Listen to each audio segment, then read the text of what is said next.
கிடைக்கலையே, ஒரு ஆவரம் செடி கூட காணாம. இந்த பட்டக்குச்சி இல்லாம வீட்டுக்கு போனா அந்த எலும்பு பயலுக்கு எனக்கு சண்டை தான் வரும். என்ன காட்டுல என்னமோ புல்ல அழுகிற சத்தம். ஐயோ புள்ள பாம்பு, ஐயோ பாம்பு, ஐயோ பாம்பு, கடவுளே கடவுளே நான் என்ன பண்ணட்டும்? புள்ள பாம்பு இருக்கு, நான் என்ன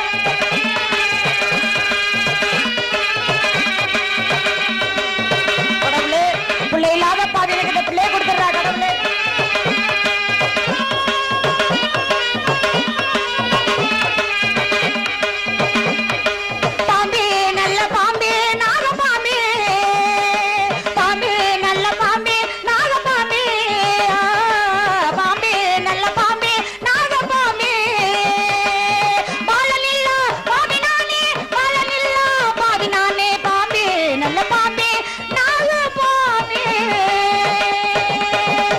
தேவரா ஊரு விடத்துல எல்லாம் மறுபடியும் என்ன கேவலமாக பேசுறாங்க.